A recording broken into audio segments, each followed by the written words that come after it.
मन सबसे ज्यादा शक्तिशाली चीज होती है। अगर किसी चीज को तुम पूरे मन से चाह लो तो तुम उसे हासिल कर सकते हो। ये मैं नहीं कहता, ये सभी महापुरुषों का कहना है।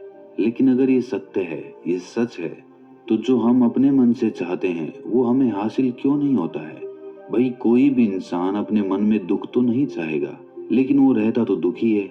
हर इंसान अपने मन से तो कामयाब होना चाहता है, खूब पैसा कमाना चाहता है, लेकिन फिर भी वो कामयाब नहीं होता। भला ऐसा दुनिया में कौन इंसान होगा जो अपने मन में ये चाहेगा कि मैं नाकामयाब रहूं या मैं पैसा ना कमाऊं? सोचने की बात है। तो इसमें दो चीजें निकल के सामने आती हैं। या तो वो महापुरुष गलत थे जिन्होंने ये बात बोली कि मन से चाही हुई चीज हासिल हो जाती है, या फिर हम गलत हैं। आज की कहानी जो मैं आपको सुनाने वाला हूँ उसमें आपको एक ऐसा मंत्र मिलेगा। उसे समझने के बाद आपको एक ऐसा मंत्र पता चलेगा जिससे आप ये समझ पाएंगे कि अपने मन से कोई भी चीज कैसे करवाई जाती है, मन में किसी भी बात का बीज कैसे बोया जाता है। ये इस कहानी से आपको अच्छी तरह से समझ में आ जाएगा, और इससे आप ये भी समझ पाएंगे कि आकर्षण का नियम, लॉ ऑफ अट्रैक्शन, कैसे काम करता है। कहानी छोटी सी है लेकिन बहुत ही गहरी है। इससे पहले कि आप इस कहानी में खो जाएं, इस चैनल को सब्सक्राइब जरूर कर लें। तो चलिए कहानी शुरू करते हैं। एक बार की बात है, एक आदमी के जीवन में सिर्फ दुख ही दुख थे। वो जो भी काम करता उस बेचारे का वो काम पूरा ही नहीं होता। घर में आता तो घर में कलेश बना रहता, किसी से कोई मदद मांगता तो कोई उसकी मदद नहीं करता। ऐसा लगता था कि चारों ओर से दुखों का पहाड़ उसी पर टूट पड़ा है। उसे समझ नहीं आ रहा था कि मैं इन दुखों से पार कैसे पाऊं। वो दिन रात यही सोचता रहता कि अपने दुखों से छुटकारा कैसे पाना है। इसी कारण से वो रात में सो भी नहीं पाता था। उसकी आंखों के नीचे बड़े बड़े काले घेरे बन गए थे, जो इस बात का प्रतीक थे कि वो आदमी कितना दुखी है और कितना चिंतित है। कभी कभी तो उसके मन में आत्महत्या करने के भी ख्याल आते थे, लेकिन अपने परिवार की चिंता करके वो ये कदम नहीं उठा पाता था। वो इतना दुखी हो गया कि उसने निर्णय किया कि वो इन दुखों से छुटकारा पाके रहेगा। इसके लिए चाहे उसे कितनी भी मेहनत करनी पड़े, कुछ भी करना पड़े, चाहे अंगारों पे चलना पड़े, लेकिन इन दुखों से छुटकारा हासिल करके रहेगा। ऐसे ही एक दिन उसने अपने मित्र से पूछा कि मैं अपने जीवन को कैसे सुधारूं। उसके मित्र ने उसे बताया कि तुम किसी बाबा के पास जाओ। बाबाओं के पास ऐसा मंत्र होता है जिससे सारे दुख मिट जाते हैं, जीवन खुशियों से भर जाता है और धन संपदा भी हासिल हो जाती है। तुम किसी ऐसे बाबा को ढूंढ लो, बस तुम्हारा काम बन जाएगा। उस आदमी के मन में ये बात पूरी तरह से पक्की बैठ गई कि कोई बाबा ही मेरा दुख दूर कर सकता है, और इसीलिए उसे किसी भी बाबा के बारे में पता चलता तो वो उस बाबा के पास पहुंच जाता। वो उस बाबा को अपनी समस्या बताता और उससे उसका समाधान पूछता, और कहता कि बाबा, मैं कुछ भी करने के लिए तैयार हूँ, लेकिन मेरी इन समस्याओं से मुझे छुटकारा दिला दीजिए। आप जो कहेंगे मैं वो करूँगा, लेकिन मेरे जीवन को सुधार दीजिए। बाबा उसे कुछ टोने टोट के बता देते थे करने के लिए, और बदले में दान दक्षिणा ले लेते थे कि ये टोना टोटका करने के बाद तुम्हारे घर में सुख शांति बनी रहेगी, बस इस टोटके को पूरी विधि के साथ करना। वो आदमी घर लौटकर पूरी विधि के साथ टोने टोटके करने लगा, लेकिन बहुत टोने टोटके करने के बाद भी उसके जीवन में कुछ बदलाव नहीं आया। इसके विपरीत उसका जीवन और ज्यादा दुखी हो गया। जो भी बाबा उसे टोना टोटका देता था, वो बदले में उससे दान दक्षिणा लेता था, जिससे उसका धन भी धीरे धीरे खत्म हो रहा था।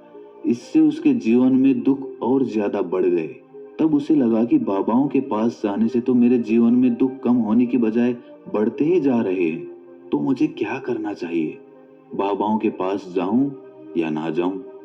फिर एक दिन एक आदमी ने उसे बताया कि तुम अपने घर में किसी पंडित को बुलाकर हवन करवा लो। हवन होगा, घर शुद्ध हो जाएगा। कोई भी बुरी ऊर्जा होगी घर में तो वो घर से बाहर चली जाएगी। किसी पंडित को बुलाकर पूरे विधि विधानों से मंत्रोच्चारण कराओ और हवन कराओ, जिससे घर में सुख शांति आए। उस आदमी के मन में ये बात बैठ गई और उसने एक पंडित को अपने घर पर बुलाकर हवन करवा दिया। हवन अच्छी तरह से संपन्न हुआ। बदले में पंडित ने भी अच्छी दान दक्षिणा ली और उसके बाद वो वहां से विदा हो गया। लेकिन कुछ दिनों के बाद उस आदमी को महसूस हुआ कि उसके जीवन में अब भी कोई बदलाव नहीं आया है। अब वो आदमी पूरी तरह से दुखी हो गया और ज्यादा परेशान हो गया। अब तो उसे लगने लगा था कि मेरे जीवन में से दुख कभी खत्म ही नहीं होंगे। और यही सोच सोच कर उस आदमी का बुरा हाल हो गया था। फिर एक दिन उसे अपने मित्र से एक ऐसे बाबा के बारे में पता चला जो समाधान बताने के लिए कोई दान दक्षिणा नहीं लेता था। उस आदमी को लगा कि ये बाबा दूसरे बाबाओं की तरह नहीं हो सकता, क्योंकि ये दान दक्षिणा तो लेता ही नहीं, और अगर दान दक्षिणा नहीं लेता तो ये सच में कोई सिद्ध बाबा होगा। और यही सोचकर वो उस बाबा के पास पहुंच जाता है।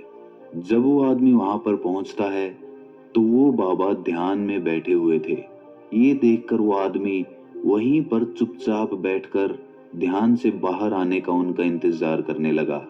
थोड़ी देर बाद बाबा ने आंखें खोली तो सामने एक दुखी और परेशान युवक को बैठे देखा। वो उसकी आंखों के नीचे काले घेरे देखते ही समझ गया कि ये आदमी अपने जीवन से कितना परेशान है। उसे संबोधित करते हुए बाबा ने पूछा कि बच्चा, क्या चाहते हो?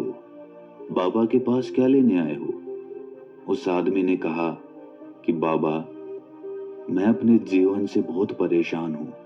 मैंने इन दुखों को दूर करने के लिए बहुत सारे रास्ते अपनाए। हर वो तरकीब करके देखी जो किसी बाबा ने मुझे बताई। हर वो काम किया जो किसी भी इंसान ने मुझसे करने को कहा। लेकिन मेरे जीवन में दुखों में कोई कमी नहीं आई। बाबा, इसके विपरीत मेरे जीवन में दुखों में बढ़ोतरी हो गई। मुझे समझ नहीं आ रहा है कि मैं क्या करूं। कभी कभी तो मैं आत्महत्या करने की सोचता हूं, लेकिन अपने परिवार की सोचकर मैं ये कदम नहीं उठा पाता। मैंने आपके बारे में बहुत सुना है बाबा, और मैं बहुत उम्मीद के साथ आपके पास आया हूँ। कृपया करके मुझे कोई ऐसा मार्ग बताएं जिससे मुझे अपने दुखों से छुटकारा मिल जाए। मैं अपने दुखों से छुटकारा पाने के लिए कुछ भी करने को तैयार हूँ। आप मुझे कोई भी रास्ता बताएं, चाहे वो रास्ता कितना भी कठिन क्यों ना हो, मैं उसको पार करके रहूंगा। बाबा ने महसूस किया कि आदमी तो सच में बहुत परेशान है। बाबा ने उसकी बात सुनकर कहा कि बच्चा, दुखों को दूर करने के लिए मंत्र ऐसे ही नहीं मिलते। मंत्र पाने के लिए कुछ करना पड़ता है। तुम कुछ कर सकते हो? ये सुनकर पहले तो उस आदमी ने सोचा कि ये बाबा भी मुझसे दान दक्षिणा ही मांगेंगे, लेकिन और कोई रास्ता ना पाकर उस आदमी ने कहा कि बाबा, आपको जितने भी दान दक्षिणा चाहिए मैं देने के लिए तैयार हूं, लेकिन आपका मंत्र सच्चा होना चाहिए, वो पूरा होना चाहिए, उसका फल मुझे मिलना चाहिए। उसके बाद मैं आपको जो भी दान दक्षिणा लेना चाहते हो वो दे दूंगा। बाबा ने कहा कि दान दक्षिणा तो बहुत छोटी सी चीज है, मुझे वो नहीं चाहिए। इस पर वो आदमी सोच विचार करके बोला, तो बाबा, मैं अंगारों पे भी चलने के लिए तैयार हूँ, आप मुझे बस आज्ञा दीजिए। बाबा ने कहा कि अंगारों पे चलने वाली छोटी चीज मैं तुमसे नहीं कराने वाला। मैं जो तुमसे कराने वाला हूँ वो बहुत कठिन मंत्र है, उसे पूरा कर पाओगे? बाबा ने कहा कि बाबा, आप मुझे बताइए तो सही, मुझे करना क्या होगा, मैं कुछ भी करने को तैयार हूँ। इस पर बाबा ने उसे कहा कि यहाँ से जब तुम अपने घर जाओ तो रास्ते में अपने मन में ये दोहराते जाना कि मैं सुखी हूँ, मैं सुखी हूँ, मैं सुखी हूँ। बार बार अपने मन में यही दोहराना, और याद रहे, जुबान पर ये नहीं आना चाहिए, ये सिर्फ मन में दोहराना है।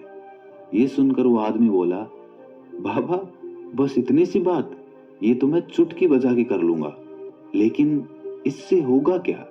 बाबा बोले कि इस मंत्र को करके देखो, वैसे भी तुमने इतने बाबाओं के मंत्र किए हैं, तो इस मंत्र को भी करके देख लो। उस आदमी ने सोचा कि बाबा कुछ दान दक्षिणा तो ले नहीं रहे, और छोटा सा मंत्र है, इसे तो मैं कर ही लूंगा। वो बोला, ठीक है बाबा, मैं ये मंत्र जरूर करूंगा। वो आदमी ये कहकर वहां से उठकर चलने लगा।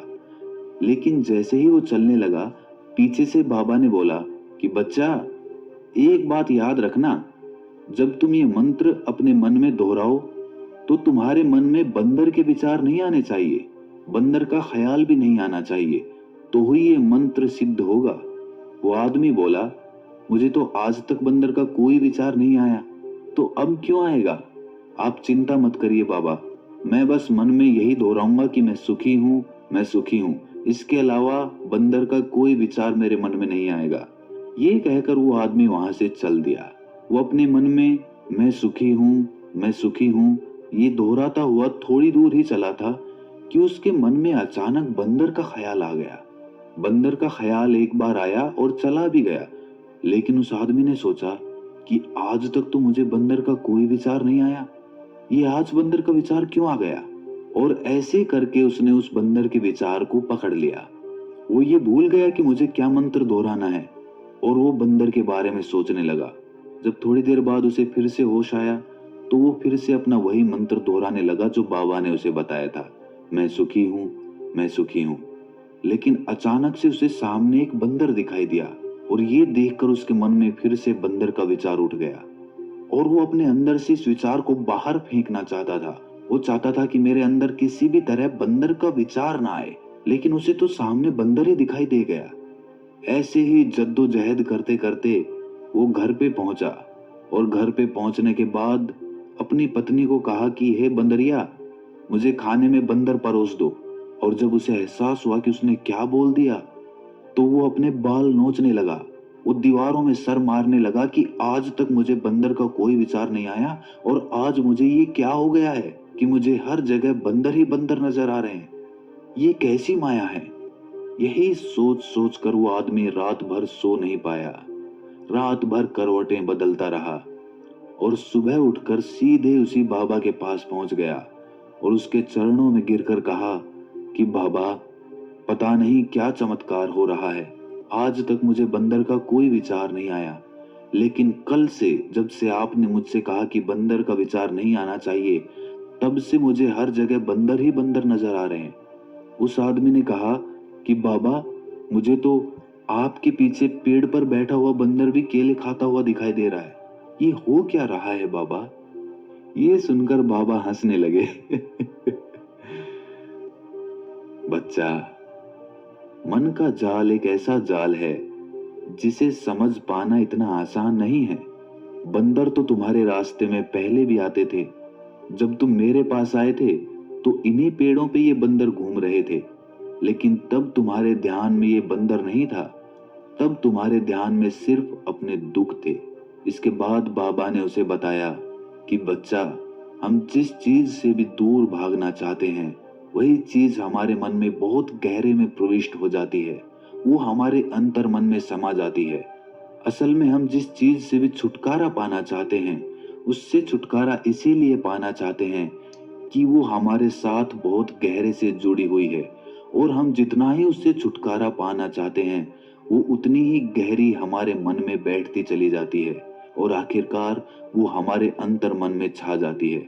ऊपर से तो हम चाहते हैं सुखी होना कि मैं सुखी हूँ, सुखी हूँ, हमारे होंठ भी यही बोलते रहते हैं, लेकिन हमारे मन में दुख समाये होते हैं। हमारे विचारों में, हमारे मन में हमें दुख ही दुख दिखाई देते हैं। इसीलिए अपनी जुबान से बार बार ये बोलने से कि मैं सुखी हूँ, मैं सुखी हूँ, हम सुखी नहीं होंगे जब तक ये मंत्र हमारे अंतर मन में प्रविष्ट नहीं होगा।